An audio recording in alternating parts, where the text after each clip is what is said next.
வணக்கம் குரு ஜோதிடம் சேனல் நேர்களே, நான் உங்கள் அன்பான சயின்டிபிக் வேதிக் அஸ்ட்ராலஜர் அஸ்ட்ரோரஞ்சி பேசுகிறேன்.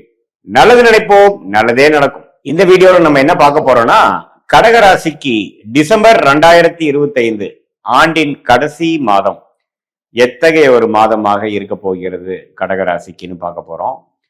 சயின்டிபிக் வேதிக் அஸ்ட்ராலஜி முறையில எந்த விதத்திலும் மிகைப்படுத்தாமல் பரிகாரங்கள் அது மாதிரி விஷயத்துக்குள்ள, அந்த மூட நம்பிக்கைக்குள்ள விஷயத்துக்கெல்லாம் போகாமல் அறிவியல் சார்ந்த முறையில உங்களுடைய கர்மா இப்ப இருக்கக்கூடிய கிரகத்தின் பயிற்சி, கிரகத்தின் சஞ்சாரங்கள் பொறுத்து எந்த ஒரு தாக்கத்தை, ஆண்டு கிரகமா இருந்தாலும் சரி, மாத கிரகமாக இருந்தாலும் சரி, எந்த ஒரு தாக்கத்தை உங்களுடைய ராசிக்கு, கடகராசிக்கு கொடுக்க போகிறதுங்கிறத துல்லியமா நம்ம அப்படியே பார்க்க போறோம். இப்ப பாத்தீங்கன்னா கடகராசிக்காரர்கள்லாம் 2023, 24, 25 ஏப்ரல் மாதம் வரைக்கும் அஷ்டம சனி தாக்கத்தினால பல பிரச்சனைகளுக்கு ஆளானார்கள்ங்கிறது தான் உண்மை. வயசு வித்தியாசம் இல்லாமல் அந்தந்த வயசுக்கு ஏற்ற அந்தந்த வாழ்க்கைக்கு சம்பவங்கள், அந்தந்த வயசுல வரக்கூடிய சம்பவங்கள் கொஞ்சம் சாதகமற்ற சம்பவங்களாகவும் கொஞ்சம் இழுபறியாக இருக்கக்கூடிய விஷயமாகவும் நமக்கு ஒரு மன குழப்பத்தையும் பிரச்சனையும் கொடுக்கக்கூடிய அமைப்பாக இருந்தது. ஃபார் எக்ஸாம்பிள், இளைய கடகராசிக்காரர்கள்லாம் பார்த்தீங்கன்னா கரியர்ல செட் ஆகிறதுக்கு, வேலை வாய்ப்பு கிடைக்கிறது இல்லை, வேலையில திடீர்னு ஒரு மாற்றங்கள், உறவுகள்ல காதல் விஷயத்துல மாட்டிட்டு கொஞ்சம் பிரச்சனை ஆகிறது, கல்யாணம் ஆகாம பிரச்சனையா போயிட்டு இருக்கிறது, ஃபினான்ஷியல் விஷயங்கள், கடன் விஷயங்கள்லாம் கொடுத்துட்டு இருந்தது. இதே மாதிரி ஒரு மிடில் ஏஜ் தொழிலதிபர்களுக்கு பார்த்தீங்கன்னா திடீர் தொழில முடக்கம், பிரச்சனைகள், பங்குதாரர்கள் பிரச்சனைகள், கடன் தொல்லைகள் அதெல்லாம் கொடுத்ததுங்க. இதே மாதிரி வெளிநாட்டில் இருக்கிறவங்களுக்குலாம் பார்த்தீங்கன்னா அங்கே இருக்கிற சூழ்நிலை கொஞ்சம் விசா ப்ராப்ளம், வேலை ப்ராப்ளம், சில சௌரியம் இல்லாத ஒரு சூழ்நிலை, ஒர்க் பண்ணுற இடத்துல சௌரியம் இல்லாத சூழ்நிலை, நல்ல ஒரு உத்தியோகத்தில் நல்ல ஒரு சாட்டிஸ்ஃபேக்ஷன் கிடைக்காமல் திடீர் என்ன வேணா நடக்குங்கிற மாதிரி ஒரு அமைப்பெல்லாம் கொடுத்துட்டு இருந்தார்.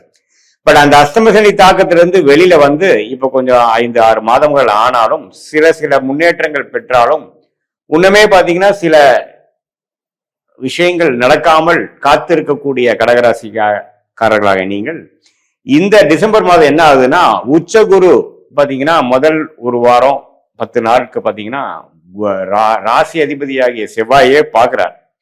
ஸோ ராசி அதிபதியாகிய செவ்வாயே அவர் பார்க்கும் பொழுது நல்ல ஒரு தன்மை, அது 5ஆம் வீட்டில் ஆட்சி பெற்றிருக்கும் பொழுது பார்க்கும் பொழுது, சுக்கரனோட சேர்ந்து சூரியனோட சேர்ந்து பார்க்கும் பொழுது நல்ல ஒரு ஃபர்ஸ்ட் 2 வீக்ஸ் ஆஃப் டிசம்பர் நல்ல விஷயங்கள், அற்புதமான விஷயங்கள், மேஜிக் மாதிரி சில விஷயங்கள் நடக்கக்கூடிய அமைப்பு கண்டிப்பாக உண்டு.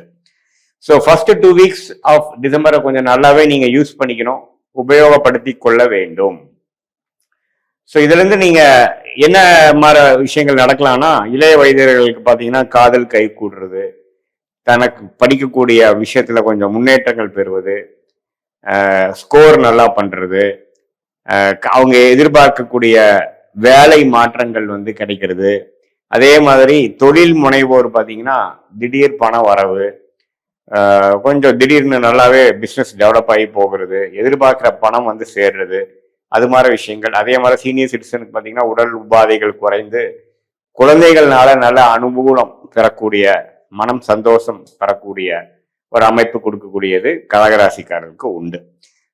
செகண்ட் ஹாஃப் பார்த்தீங்கன்னா ஒரு மாதிரியான ஒரு சுமாரான ஒரு அமைப்பு. ஏன்னா அவர் 6ஆம் இடத்துக்கு செவ்வாய் போகிறார், சூரியன் போகிறார், சுக்கிரன் போகிறார்.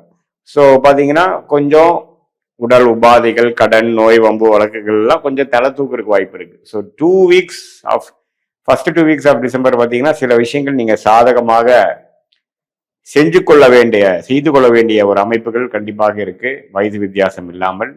ஏன்னா செவ்வாய், சுக்கிரன், சூரியன் 5ஆம் இடத்துக்கு உச்சகுருவின் பார்வை பெறுகிறார். புதன் நட்பு வீட்டுல 4ஆம் இடத்துல இருக்கும் பொழுது நல்ல படிப்பு விஷயங்கள், டாக்குமெண்ட்ஸ் விஷயங்கள், டெக்னிக்கல் விஷயங்கள், அது மாதிரி துறையில இருக்கிறவங்களுக்குலாம் நல்ல ஒரு முன்னேற்றங்கள் வரக்கூடிய அமைப்பு. மீடியா துறையில் இருக்கிறவங்களுக்கு நல்ல முன்னேற்றம், ரியல் எஸ்டேட் அது மாதிரி விஷயத்துல இருக்கிறவங்களுக்கு அற்புதமான முன்னேற்றங்கள் நிறைந்த ஒரு அமைப்பு கண்டிப்பாக உண்டு.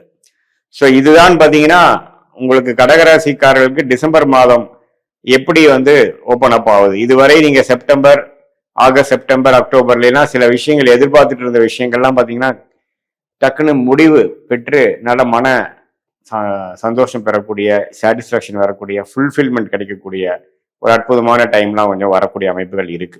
ஏன்னா அஷ்டம சனிகள் முடிந்தாலும் பார்த்தீங்கன்னா 12ஆம் இடத்துல இருந்து குரு வந்து 6ஆம் இடத்துல இருந்து கடன் பிரச்சனை, உடல் உபாதைகள், ஃபினான்ஷியல் விஷயத்துல வந்து ஒண்ணுமே தோய்வா இருக்கிறது, குடுக்கல் வாங்கல பிரச்சனை, இது மாதிரிலாம் நிறைய பிரச்சனைகள் போயிட்டு கொண்டு இருக்கக்கூடிய கடகராசிக்காரர்களுக்கு சில விஷயங்கள் வந்து சால்வ் ஆகக்கூடிய அமைப்பாக நாம இந்த மாசம் குறிப்பா சொல்றதுனால ஃபர்ஸ்ட் ஆஃப் வந்து நாம எடுத்துக்கலாம்.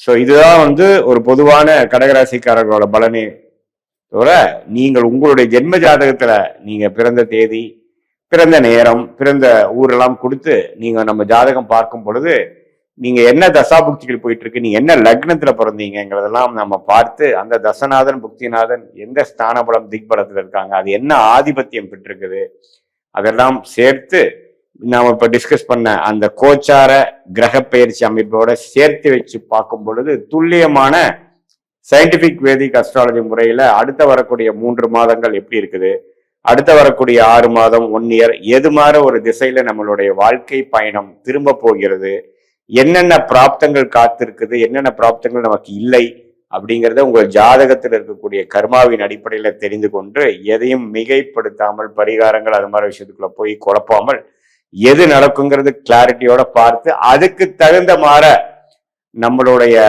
செயல்கள் திட்டங்களை நீங்கள் தீட்டி தேவையற்ற அனாவசிய செலவுகள், அனாவசிய முயற்சிகள், அனாவசிய சமய விரயங்களை தவிர்த்தேனால் நீங்கள் எதிர்நீச்சல் போடாமல் இப்ப நமக்கு என்ன பண்ணணும், நமக்கு என்ன மாதிரி வேலை நமக்கு கிடைக்கிற மாதிரி இருக்கு, எப்போ வேலை மாறலாம், எப்போ வந்து வீடு கட்டலாம், எப்போ வந்து நாம வியாபாரத்தை அபிவிருத்தி பண்ணலாம், எப்போ வந்து இப்படியே கடன் பிரச்சனையாவே இருக்கு, எப்போ நம்ம கடன் அடையும், எப்போ நமக்கு லாபங்கள் அதிகமாகும், எப்போ வந்து நம்மளுடைய தடைகளாவே இருந்து கொண்டு இருக்கக்கூடிய திருமண விஷயங்கள் நடைபெறும். இது மாதிரி பல விஷயங்கள் வந்து நம்ம ஜாதகத்துல ஒளிந்து கொண்டு இருக்கும். அந்த தசா புக்தி அந்தரம் சூக்ஷ்மத்தை துல்லியமாக பார்த்து அடுத்தடுத்து வரக்கூடிய தசா புக்தி அந்தரங்கள்லாம் எப்படி இருக்குங்கிறத வைத்து அதுக்கு தகுந்த மாதிரி நீங்க வாழ்க்கையில ஒரு திட்டங்கள், ஒரு பிளான், மென்டல் மேக்கப்போட நீங்க இருந்தீங்கன்னா நீங்க தேவையில்லாம நம்ம என்ன பண்ண போறோம், நமக்கு எந்த ஒரு விஷயங்கள் எந்த நேரத்துல பண்ணா ஆபத்தையும் பிரச்சனையும் கொடுக்குமோ அது மாதிரி டைம்ல நம்ம பண்ணி அப்புறம் கடைசியா பாத்தீங்கன்னா ஐயோ நம்ம கொஞ்சம் அவசரப்பட்டுட்டோமோ அப்படிங்கிற மாதிரி விஷயம் இருக்கு. எப்பவே நல்ல டைம் போயிட்டு இருக்கும் பொழுது நம்ம வேகமா எது செய்தாலும் நல்லபடியாக நடக்கும். ஒரு மாதிரி சுமாரான டைம் போகும்பொழுது பொறுத்திருந்து நாம செயல்பட்டாதான் ஜெயிக்க முடியும். ஸோ அது என்ன மாதிரி டைம் நம்ம போயிட்டு இருக்கு, என்ன மாதிரி பிராப்தங்கள் நமக்கு இருக்குதுங்கிறது சயின்டிபிக் வேதிக் அஸ்ட்ராலஜி முறையில பார்த்து அதுல நாம வந்து தெளிவு பெற்றுமேனால் நல்ல எளிதில் நம்ம வாழ்க்கையில வெற்றி பெற முடியும் என்று சொல்ல விரும்புகிறேன். மீண்டும் மற்றொரு காணொலியில் சந்திக்கிறோம். நன்றி, வணக்கம்.